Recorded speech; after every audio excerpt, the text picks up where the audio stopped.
क्या हर stressful situation में आपका पेट खराब हो जाता है?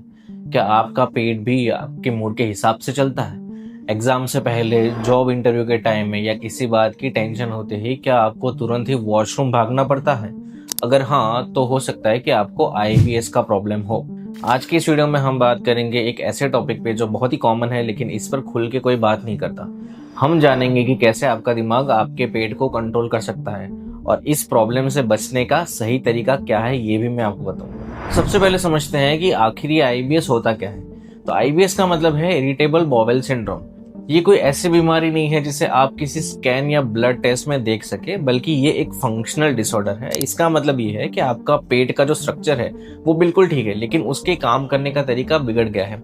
आईबीएस से पीड़ित लोगों को अक्सर पेट में तेज दर्द होना, क्रैम्प, ब्लोटिंग यानी कि पेट का फूल जाना, गैस, बार बार डायरिया या कॉन्स्टिपेशन की शिकायत हो सकती है। सबसे परेशान करने वाली बात यह है कि ये सिम्टम्स कभी भी और कहीं भी शुरू हो जाते हैं, जो आपकी डेली लाइफ को बहुत मुश्किल बना देते हैं। अब सवाल ये उठता है कि आईबीएस आखिरकार होता कैसे है।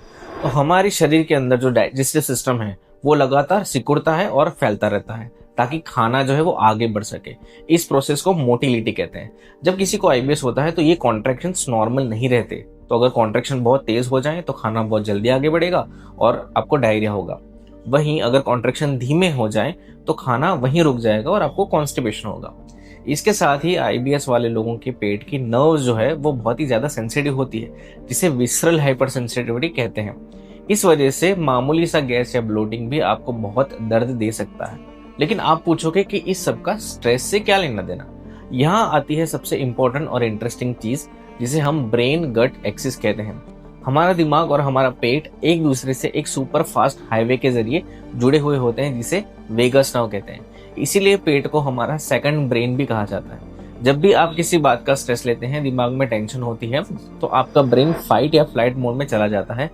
ऐसे में दिमाग पेट की तरफ होने वाले ब्लड फ्लो को कम कर देता है और डाइजेस्टिव एंजाइम्स का बनना जो है उसको रोक देता है। स्ट्रेस की वजह से पेट के मसल्स हाइपर एक्टिव हो जाते हैं, जिससे क्रैम्प्स और सडन वॉशरूम जाने की जो अर्जेंसी है वो बढ़ जाती है। यानी जितना ज्यादा स्ट्रेस आपका पेट उतना ही ज्यादा इरिटेबल हो जाएगा। ये एक विशियस साइकिल बन जाता है जहां स्ट्रेस से आईबीएस बढ़ता है और आईबीएस के सिम्टम्स देखकर स्ट्रेस और ज्यादा बढ़ता है। तो क्या इसका कोई इलाज भी है या नहीं? तो बिल्कुल इसका इलाज है और इस साइकिल को तोड़ना आपके ही हाथ में है, क्योंकि ये दिमाग और पेट दोनों से जुड़ी हुई प्रॉब्लम है। इसीलिए सॉल्यूशन भी दोनों तरफ से करना पड़ेगा। सबसे पहला और असरदार तरीका है स्ट्रेस मैनेजमेंट का। इसके लिए आप रोज सिर्फ 10 से 15 मिनट के लिए डीप ब्रीदिंग एक्सरसाइज करें, मेडिटेशन करें, योगा, प्राणायाम, ध्यान करें।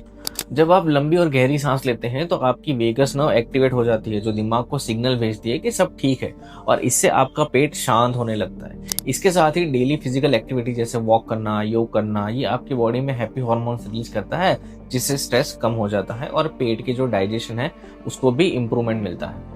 दूसरा बड़ा बदलाव आपको अपनी डाइट पे करना होगा। हर किसी का पेट देखो अलग अलग होता है, इसलिए उन्हें ट्रिगर करने वाले फूड भी अलग अलग होते हैं।